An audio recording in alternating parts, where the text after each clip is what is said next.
Hello అండి, అందరికీ నమస్కారం. నేను మీ Pallavi. Welcome back to Pallavi kitchen and beauty. ఈరోజు మనం చేసుకోబోయే రెసిపీ వచ్చేసి ఫ్రాన్స్ ఫ్రై అండి. ఈ రొయ్యల ఎంపుడు చాలా అంటే చాలా బాగా కుదిరిందండి నాకు కూడా. మీరు కూడా తప్పకుండా ట్రై చేయండి. ఎంత క్రిస్పీగా వచ్చిందంటే చాలా బాగా వచ్చిందండి. నేను ఈ రొయ్యలు అనేది 1/2 kg అనేది తీసుకొని శుభ్రంగా అనేది చేసుకున్నానండి. ఈ నీసువాసన పోవడానికి ఫస్ట్ 1/2 స్పూన్ వచ్చేసి సాల్ట్ అనేది వేసుకుంటున్నాను. ఒక 1/2 స్పూన్ పసుపు, ఒక 1/2 వచ్చేసి లెమన్ అనేది పిండుకుంటున్నాను. ఇలా చేయడం వల్ల రొయ్యలు అనేది నీసువాసన అనేది రాదండి. ఇలా మంచిగా కలుపుకొని వాటర్ అనేది వేసుకొని మంచిగా వాష్ చేసుకోవాలి. శుభ్రం చేసుకున్న రొయ్యల్లో మనం ఫస్ట్ ఒక 1/2 స్పూన్ కారం, ఒక 1/2 స్పూన్ పసుపు, ఒక 1/2 స్పూన్ సాల్ట్ అనేది వేసుకుంటున్నానండి. ఈ రొయ్యలు మంచిగా మ్యాగ్నేట్ అవ్వడానికి ఒక 1/2 అవర్ అనేది మనం పక్కన ఉంచుకోవాలండి.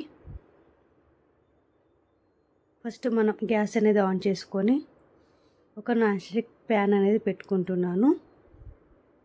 ఒక 3 దాకా నేను ఆయిల్ అనేది వేసుకుంటున్నాను.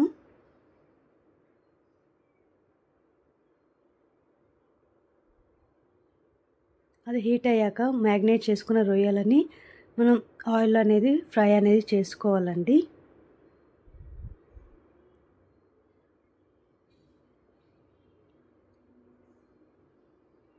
వాటర్ అనేది మనకి రిలీజ్ చేస్తుంది రొయ్యల్లో. సో అది ఆయిల్ సపరేట్ అయ్యేంత వరకు మనం ఫ్రై చేసుకోవాలి. ఫ్రై చేసుకున్న రొయ్యలని ఒక ప్లేట్లో అనేది పక్కన ఉంచుకోవాలండి.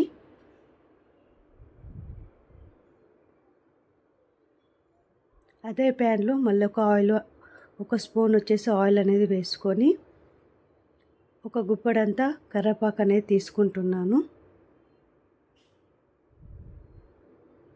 పచ్చిమిర్చి 3 దాకా చీల్చుకొని అలా వేసుకోవాలండి.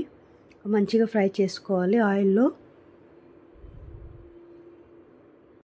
ఒక కప్ అంతా సన్నగా తరిగిన ఆనియన్స్ అనేది వేసుకోవాలి. అవి మంచిగా ఫ్రై అయ్యేలాగా మనం ఆయిల్ అనేది ఫ్రై చేసుకోవాలి. ఒక 1/2 స్పూన్ సాల్ట్ చూసుకొని వేసుకోవాలండి. ఆల్రెడీ మనం రొయ్యలో వేసుకున్నాం కదా. ఒక 1/2 స్పూన్ వచ్చేసి అల్లం అనేది వేసుకొని ముందుగా ఫ్రై చేసుకున్న రొయ్యల్ని మనం ఇలా ఆయిల్ అనేది వేసుకొని మసాలా పట్టేలాగా మంచిగా మనం ఫ్రై చేసుకోవాలి. ఒక 1/2 స్పూన్ కారం అనేది వేసుకుంటున్నాం. ఒక స్పూన్ ధనియాల పొడి, 1/2 స్పూన్ వచ్చేసి గరం మసాలా అనేది వేసుకొని మంచిగా అనేది కలుపుకుంటున్నాము. ఎంతో టేస్టీ అయిన ఈ రొయ్యల ఫ్రై చాలా అంటే చాలా బాగా వచ్చిందండి. ఒక ప్లేట్లో తీసుకొని మనం రొయ్యలు అనేది పైన కొత్తిమీరతో గార్నిష్ అనేది చేసుకోవాలి. ఎంతో టేస్టీ అయిన ఫ్రాన్స్ ఫ్రై రెడీ అయిపోయిందండి. ఈ వీడియో మీకు నచ్చినట్లయితే like and share and subscribe చేయటం మర్చిపోవద్దండి. Thank you for watching my videos అండి. Thank you. బాయ్ బాయ్ అండి.